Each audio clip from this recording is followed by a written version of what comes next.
Burkina Faso, a landlocked nation in West Africa, has long grappled with poverty, political instability, and the looming threat of terrorism. The Sahel region, where Burkina Faso lies, has become a breeding ground for extremist groups, their influence seeping across borders and destabilizing the entire region. Years of weak governance and corruption had eroded public trust in the government. The people yearned for security, stability, and a leader who could address their plight. It was against this backdrop of despair and uncertainty that Captain Ibrahim Traore emerged, a figure who would reshape the destiny of Burkina Faso. The weight of these challenges fueled a palpable sense of frustration and anger among the populace. They saw their country, rich in resources and potential, held back by incompetence and self-serving leadership. The stage was set for a dramatic change, a disruption of the status quo. Little did anyone know that it would come from within the ranks of the military, in the form of a young and ambitious captain. Ibrahim Traore, a relatively unknown figure in the labyrinthine corridors of Burkinabe politics, was born in 1988. His early life and military career remain shrouded in mystery, with only fragments of information available. What is known is that Traore rose through the ranks of the military, gaining experience and garnering support among his fellow soldiers. His trajectory, though lacking in public prominence, was marked by a growing disillusionment with the political elite's handling of the country's affairs. This discontent resonated deeply within the military, which bore the brunt of the fight against terrorism, and witnessed firsthand the devastating consequences of government inaction and ineptitude. Traore, it seemed, embodied this frustration, becoming a symbol of change and a beacon of hope for a nation yearning for a strong leader. On January 24, 2022, the world watched as events unfolded in Burkina Faso's capital, Ouagadougou. Gunfire erupted near the presidential palace, signaling a sudden and dramatic shift in power.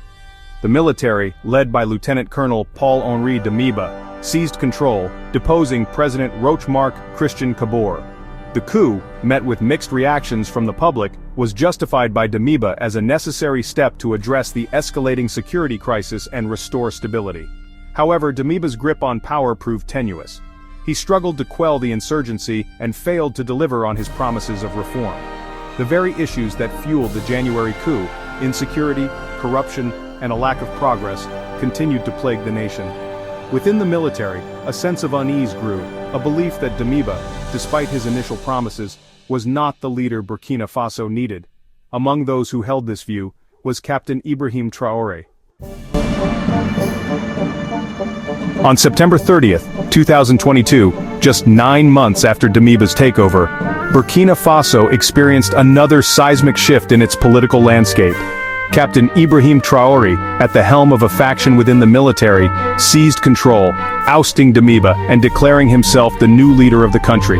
Traore, in a televised address, accused Damiba of failing to secure the nation and promised a more decisive approach to governance. This marked the beginning of the Traore era, a period defined by a distinct set of ideological pronouncements and policy shifts. Central to Traore's rhetoric is the concept of national sovereignty, a rejection of external influence, particularly from former colonial powers. He has called for a return to traditional values, a rediscovery of Burkina Faso's pre-colonial identity, and a decoupling from what he perceives as the West's neo-colonial agenda. Section 5, The People's Champion, Traore's Appeal and Risks. Traore's rise to power has been met with a mix of hope and apprehension. His supporters, many of whom are young people disillusioned with the old political order, see him as a strong, decisive leader capable of restoring order and ushering in a new era of prosperity. His military credentials and his fiery rhetoric against terrorism resonate with a population desperate for security. However, his popularity hinges on his ability to deliver tangible results. The challenges facing Burkina Faso are immense, and failure to address them could quickly erode his support base.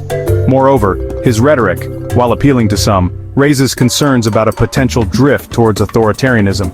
The suspension of certain civil liberties, justified as necessary measures to combat terrorism, has drawn criticism from international observers. Section 6. Echoes of the Past. Authoritarianism in a New Guise. Traore's governance style has drawn comparisons to other authoritarian leaders in the region. His emphasis on national sovereignty, his crackdown on dissent, and his consolidation of power within the military all raise red flags for those who fear a return to dictatorship. Critics argue that his focus on security and sovereignty comes at the expense of democratic values and human rights. Furthermore, his economic policies, which prioritize state control and self-reliance, have sparked debate about their long-term viability. While the desire to break free from dependence on foreign aid is understandable, critics argue that it should not come at the cost of sound economic policies that encourage investment and growth. Section 7. Unstable ground challenges to Traore's authority. Despite his initial popularity, Traore's grip on power remains tenuous. He has faced several coup attempts, highlighting the fragility of the political situation in Burkina Faso. The threat of terrorism continues to loom large, with extremist groups exploiting the country's instability to expand their influence.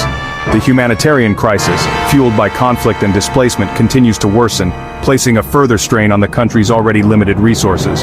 Traore's government faces the daunting task of addressing these interconnected challenges while navigating a complex web of internal and external pressures. Section 8. The path forward towards a stronger Burkina Faso. The future of Burkina Faso hangs in the balance. The country stands at a crossroads, facing a choice between a path towards authoritarianism and one that embraces democratic values and good governance. The path chosen will have profound implications not only for Burkina Faso, but for the entire Sahel region. The international community has a role to play in supporting Burkina Faso's journey towards stability and prosperity. However, such support should be contingent on concrete steps towards democratic reform, respect for human rights, and accountability for those in power. Section 9. The price of freedom, a call for lasting reform. The challenges facing Burkina Faso are not insurmountable. However, addressing them requires a commitment to good governance, transparency, and the rule of law. Strengthening democratic institutions, promoting civic engagement, and fostering an environment where dissent is tolerated are essential for long-term stability. The people of Burkina Faso deserve a future free from violence, poverty, and oppression. Achieving this vision requires a collective effort, a commitment from both the government and the governed to work together towards a better tomorrow. The road ahead may be long and arduous, but the pursuit of peace, justice, and prosperity is a worthy endeavor, one that demands unwavering resolve.